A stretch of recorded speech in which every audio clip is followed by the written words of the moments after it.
chỉ cài vô á. Giá là tiền no. Tôi nói thì cái cài vô đó chỉ cái nhớ đấy thôi nữa là. Chỉ ngờ muốn gì đó thôi. Lúc chứng sản thông bay. Có thể follow nó là. Có thể follow nó là. Follow chỉ muốn ra chẳng. Muốn ra chẳng này.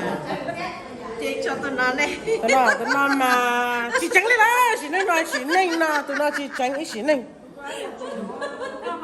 Tôi nói chụp bóng non rồi chứ nào. Tôi nói mà giờ thì lại một lời á là mà tôi nói là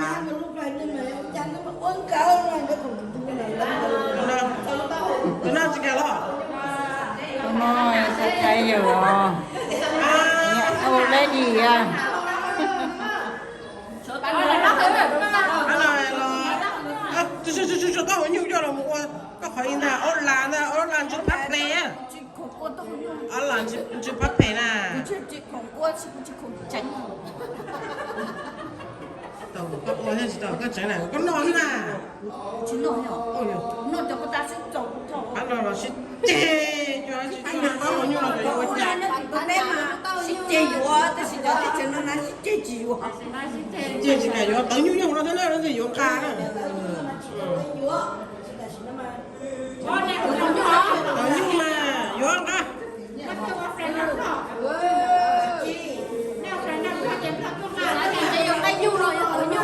Tới nhiều là cái tới nhiều. Tôi chắc tôi nhiều. Chỉ từ trâu tớ à?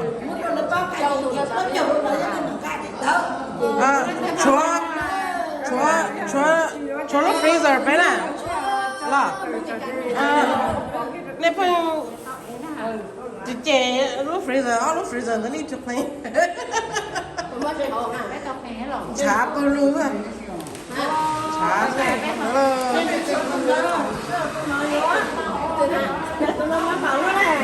Từ nhắm mà mặn là thằng ơi. Bây giờ chơi là ăn đâu ha. Tụi nó có bây giờ tao nhiêu. Chơi được không? Chơi tao nhiêu? Có bao nhiêu? Ăn đâu ra? Ăn trắng. Vô nó xí. Có bây giờ tao nhiêu? Cái này luôn rồi. Bán làm gì mà? Gạo luôn kìa. Con gạo. Nó gạo nữa mình chỉ gạo luôn. cú thì ai mua cú lẻ mà chơi. Có gì á rồi chị vô cái ở đây cứ là một chỗ tức là nó Chưa chưa. Đâu mà hậu rồi nữa. Lúc kia chỉ mua à.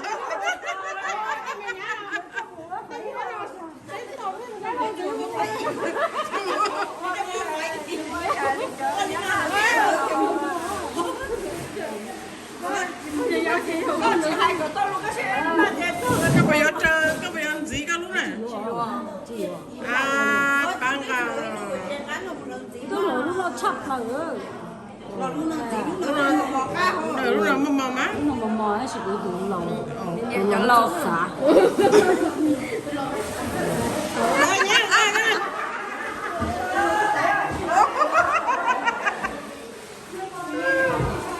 Thằng là rẻ, chẳng nói gì. Là xí chê sao tao không nhiêu gì thằng là rẻ. Sao giờ chết tao đó? tên này có chiếc xe Nó tao hỏi là chỉ chịu sinh sao à? tổ nó tao à Yo te ta to ta ho na yo to de yo ta te ta ta ho na yo na na. anh nào có từ đó thì nó chúng nó có từ nó khổ này nó có từ nhiên Này cái từ gì nè, chuẩn đấy thế này. cái từ cá ho Chỉ chúng ta là chỉ đau trao cái từ na.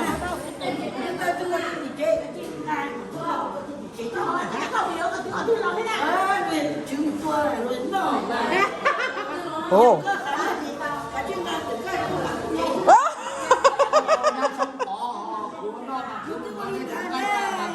Nè. Để xong tiếng gạo nữa hả?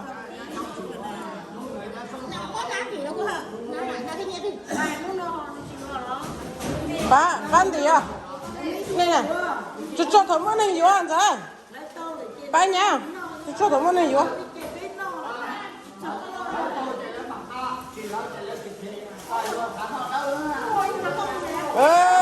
Bên mùa tao chỉ cho. Bên mùa tao nên ngồi chỉ sinh. Yo no. Hả? Nhá. Yo no. Nhá, cái tao ho chứ cái tao sao? Như cái tao sẽ bị chụp bù thế à?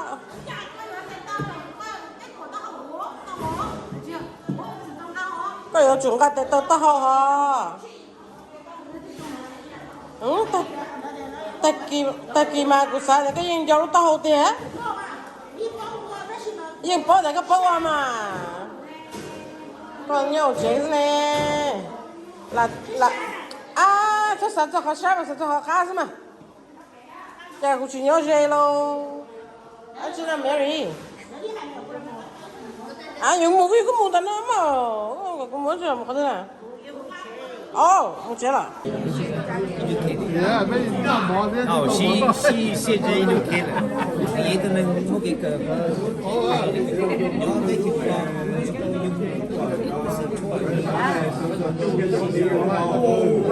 ，Nhà nó chỉ mất gì nè.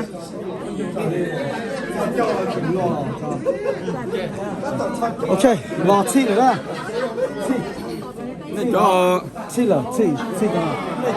cho mùa thế cho những cái này nên là tao tan cho nó nên là sơ sơ nó tan cho là tan cho Bây giờ tụi nó này.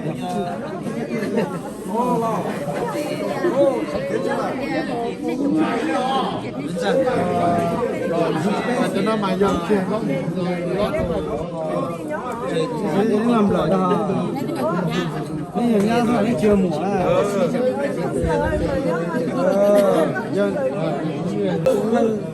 rồi giờ bên tí nữa ta bên tí nữa ta cũng niệm một tí ta cũng tí lâu nữa cũng nói là cũng tu niệm giờ cũng là ta mà cũng tu cái mà mua gió bên mua trong cái sao cũng là cũng tu cũng giờ đấy cũng là cũng tu niệm giờ thế thì tụi nó cũng tu mùa lo mua mấy gì à cũng tu mùa thì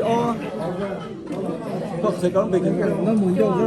nó nhập ô chua nữa chế tụi nó nhập tụi một tí bé à tụi nó không rồi hay lúc ông không rồi chế tụi nó cũng tụi một không rồi nữa Cô xài nó chỉ là phương pháp của tặng sự.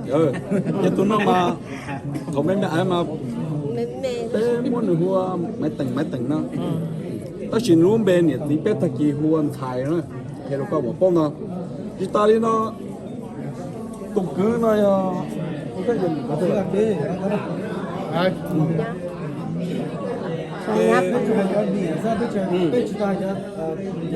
Anh đó có xem mà, chẳng có xem. cái tan cho nó gần tổng bự cho mùa đó theo đúng không nữa tan cho nó cho tổng bự cho mùa tụng nó do của tu niệm từ tụng nó của tu niệm từ thôi á bao tụi nó giờ tụi nó bao tụi mỏ này mua ai chỉ cũng chỉ tao tua nhưng mà tôi được tụi vui chụp cô li hà y bản cũng chỉ tua là chụp có tụi xe này nhưng mà tôi chụp cũ này do tôi chụp tôi cũ nên tôi chụp cũ cũ bỏ nè bỏ cũ giờ cũ lúc chỉ tao nè mà tôi xe nè điều đó là nên muốn gì mà đa chấp lời cú hai đứa con mà muốn với mình cho gì tôi chụp bé nè để nè sao tôi chụp bé tôi chụp cái nhung nè mà tôi chụp bé là cũng rong xe lo to tài nè uống một gì tôi chụp bé tôi to cho nè lo nè tờ cho cứ cho mùa tí gì đấy và mua rồi nè tôi to tôi mùa thế tôi gì nó chơi yo chắc có số 이제 영역 뭐 솔라도 이제 아시카와 그런 이제 아시카와 게 자하 저 지금 아시카도 생고차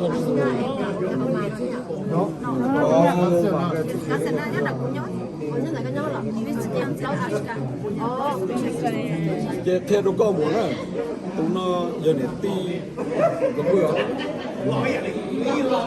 bây giờ có tụi nhá tụi nó giờ có tụi nhá vậy theo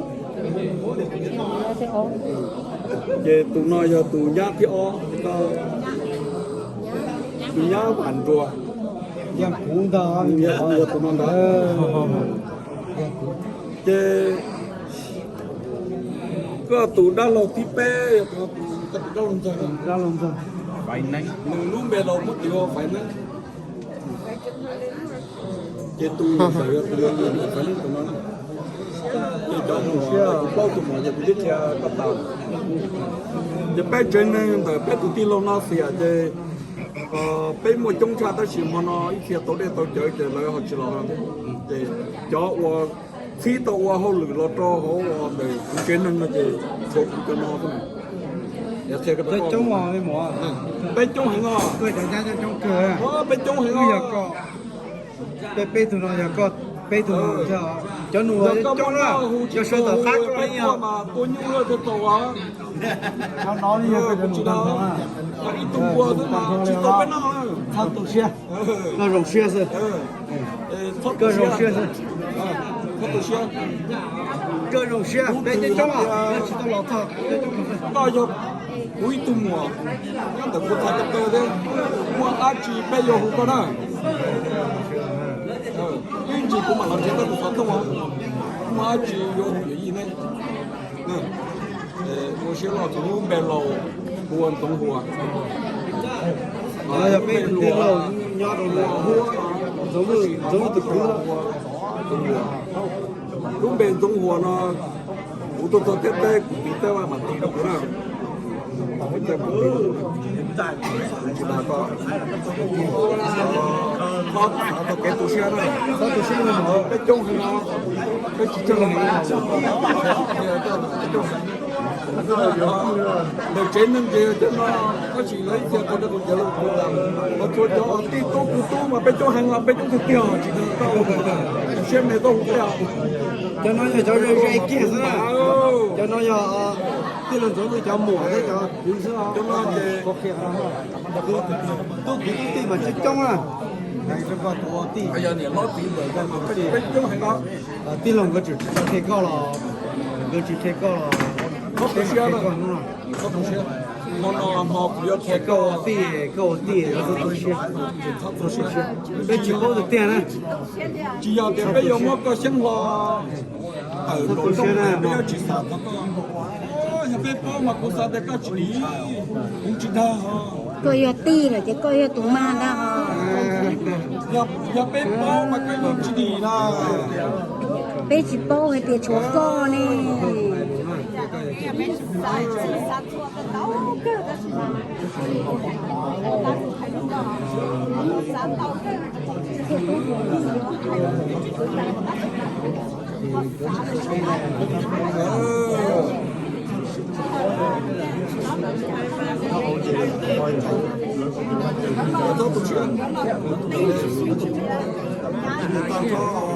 trên mình bây giờ Anh xài chứ.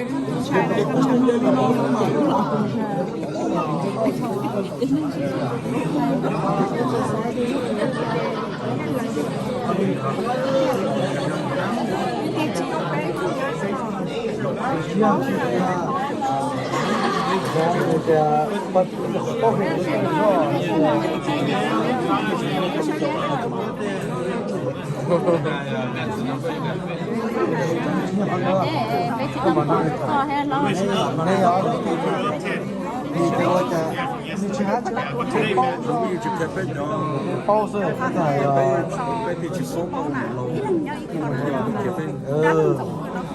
chỉ có được tiền rồi. Yeah, bé chỉ có là tiền. Ít sát cho này, giống chỉ hay này, nhá có chỉ hay thế. Đó là giống nó là mình nhìn chỉ tao kia nửa tiền nửa là chồng mình cho cái tim không cái chống đó sẽ là tao kia về chỉ hay đã chỉ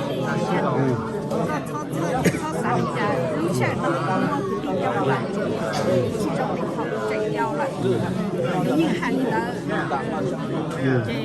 nhưng chỉ bao thế thế họ chạy chẳng hiểu đi có ta là nhiều suy nghĩ lá nó thiết tỏ cái gì đi cha chỉ bao nè cha vì nó có hết địa người đã làm dụng bông chết đã làm chết đông rồi ốc thì đã thì cái đông rồi This is always with our job. làm nó mỏng đã làm chết đông rồi họ lại kêu cho họ không lo cái số em dạ cái mỏ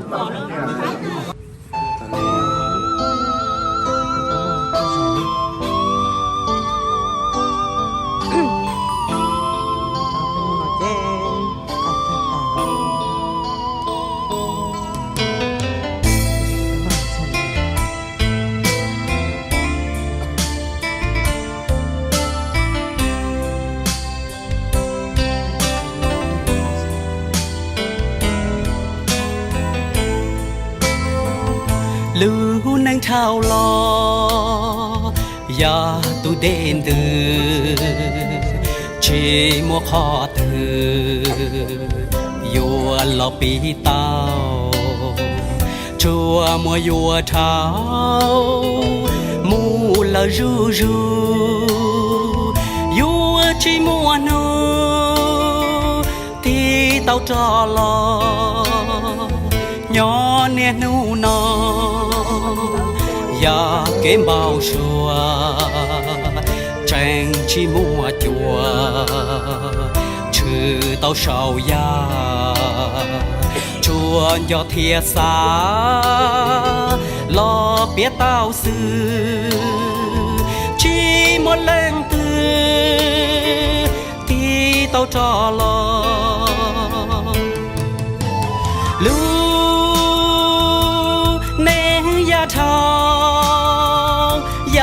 là chú trời thua lăng sơ đời chùa mua lầu mù cha cô vua chú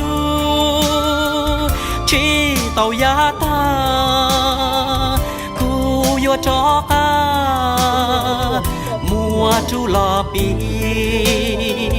đua y rau gì có rong rong trò mà thì trò khó đùa luôn nên chia có nhỏ y thia rong mù y thì có lâu thơ pli thì li vua rồi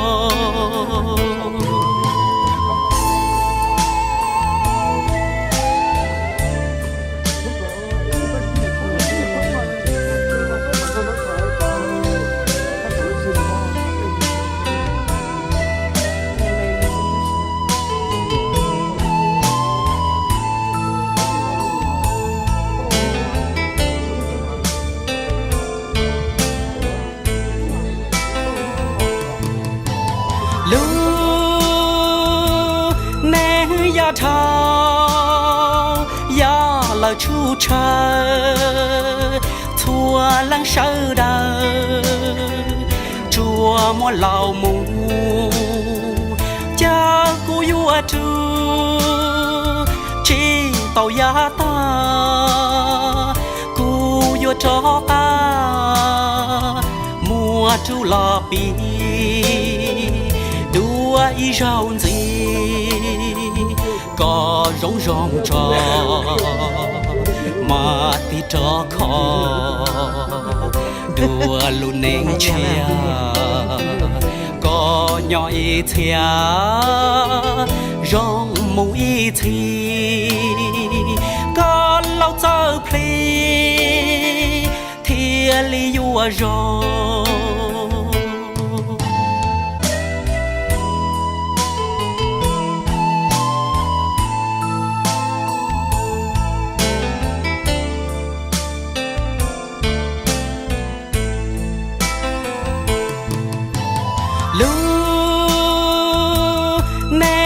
thao ya là chú trời thua lăng sơ đời chùa mua lầu mù cha cô vua chú chỉ tàu ya ta cu yo cho ta mùa chu la pi đua y rau gì có rong rong trò mà ti cho khó đua luôn nên chia có nhỏ y thia rong mũi thì có lâu chờ phi thia li vua rong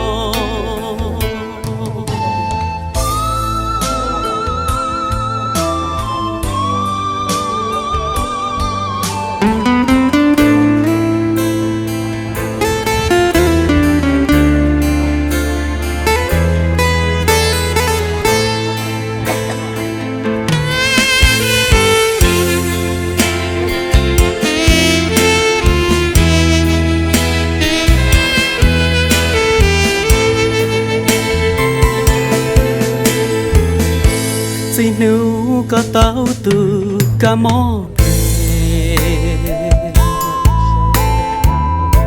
cho kê cho nhìn thiaยังเทียชัวlo tư chỉ muốn lo khó tao có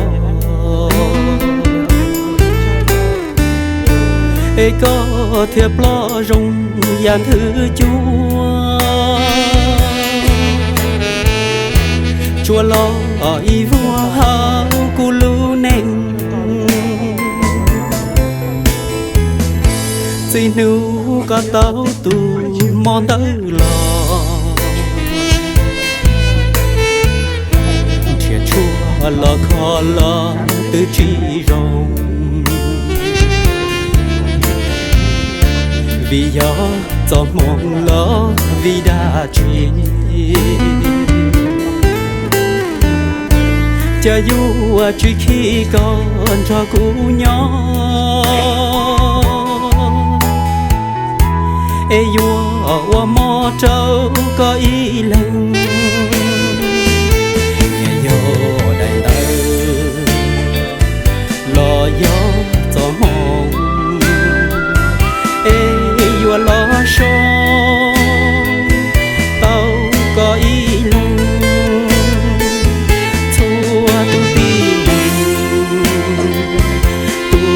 ba chỉ tao luôn đủ thế sao còn đời cũ mô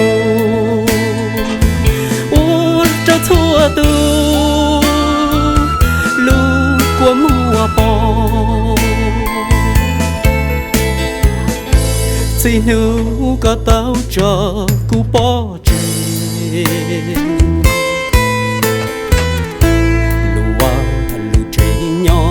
họ su xóa chùa gió đầy đua đáy nhỏ hậu trẻ chỉ bỏ lu chế chùa gió tu đua nếu chỉ giờ lúa chỉ giờ hay lúa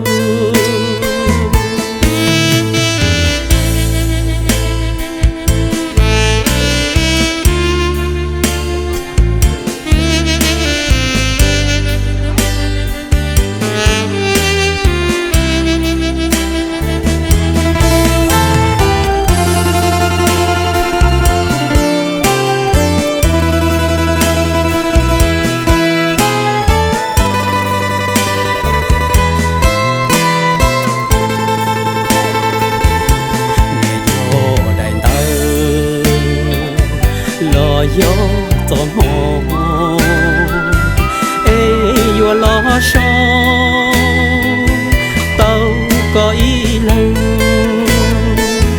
thua tu tin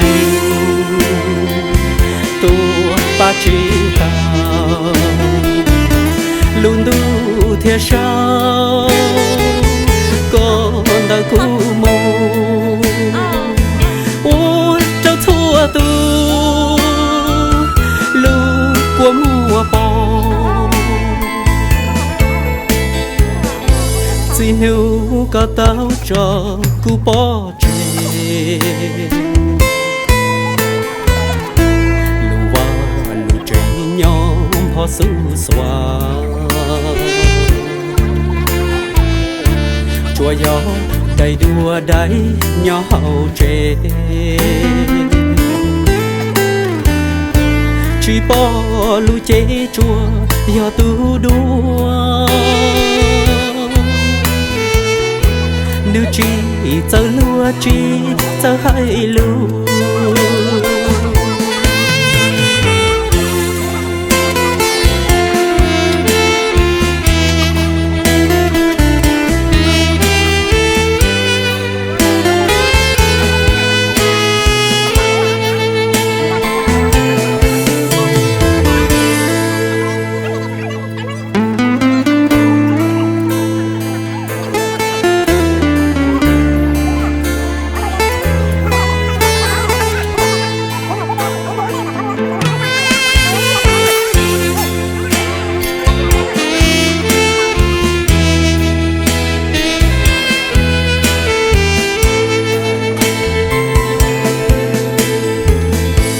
vì nếu có tao từ cả mò về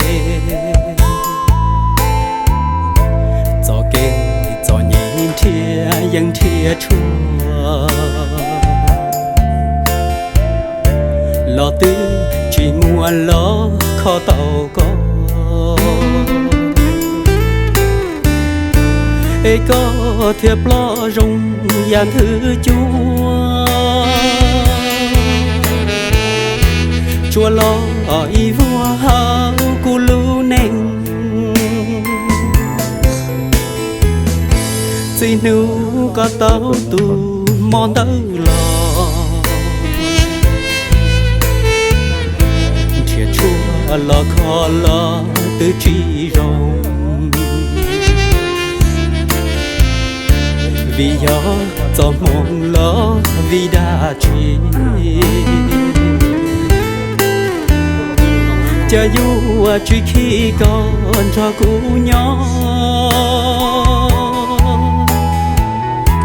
ê dù ở mò trâu có ý lần nghe vô đầy tơ lo gió gió mong ê dù lo sông tao có ý lần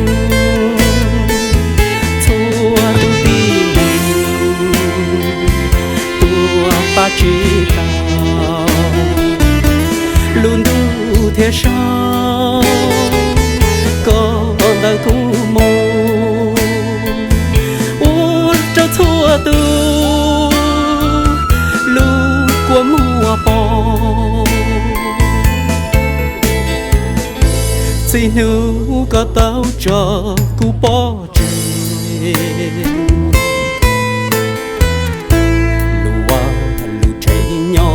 họ su xoa chùa gió đầy đua đáy nhỏ hậu chê chỉ bỏ lũ chê chùa gió tu đua nếu chỉ chờ lúa chỉ chờ hai lúa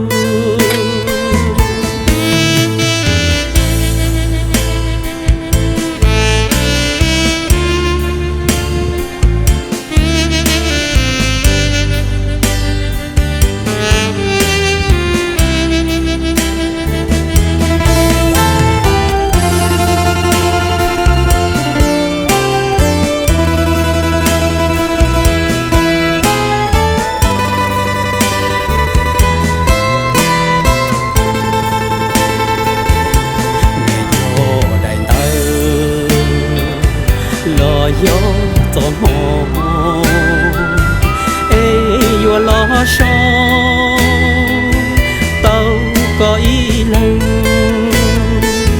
thua tu tin tu ba chỉ tao luôn đủ thế sao con đã cũ mong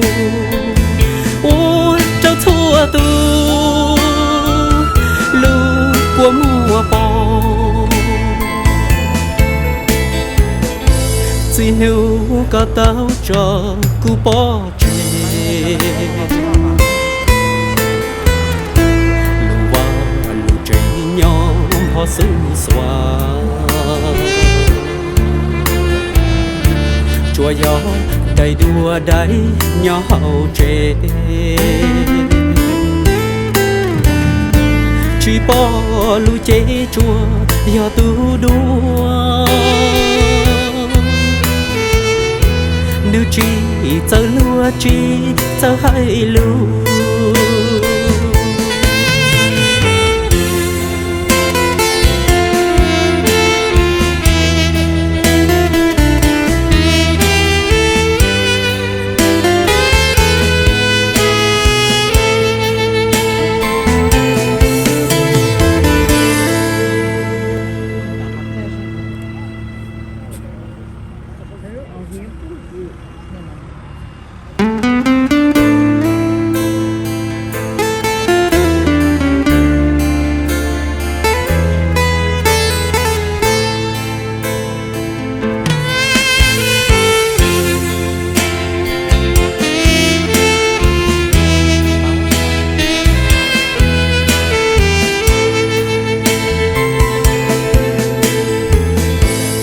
nếu có tao từ cả mò về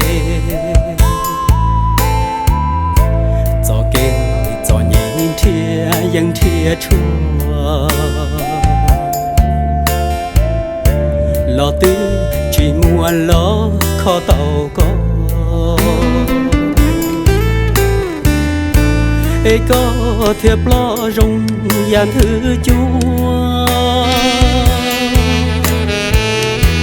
chùa lo y vua hao cu lu neng xin nếu có tao tu mòn tớ lo thiệt chùa lo khó lo tư chi rong vì gió gió mong lo vì đã chi chờ dù chỉ khi còn cho cũ nhỏ ê vua qua mò trâu có ý lần nghe vô đầy tơ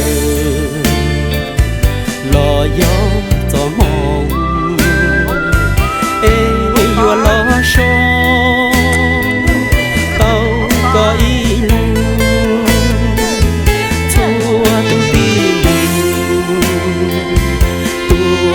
chỉ tao luôn tu thế sao có đời cũ mô uống cho thua tu lưu của mùa bò xin nếu có tao cho cú bỏ chê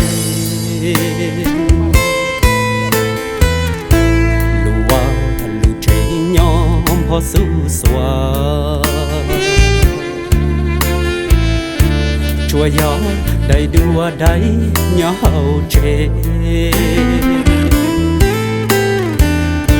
chỉ bỏ lũ chê chùa gió tu đua nếu chỉ giờ lúa chỉ giờ hay lúa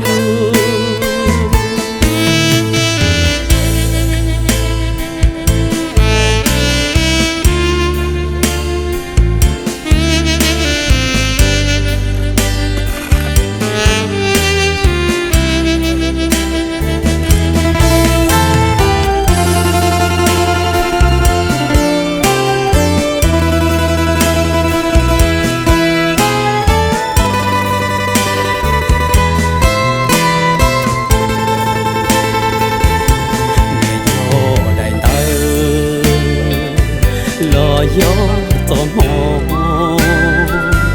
ê vua lo sông tao có ý lần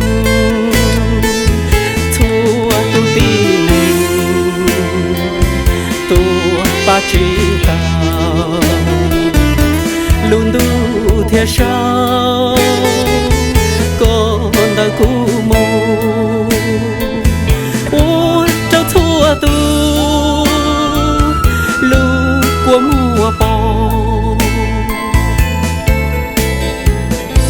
chỉ hiểu có tao cho cú bỏ chê lù va lù chê nhau họ su xóa chùa gió đầy đua đáy nhỏ hậu chê chỉ bỏ lù chê chùa gió tu đua nữ chỉ giờ lúa chỉ giờ hay lúa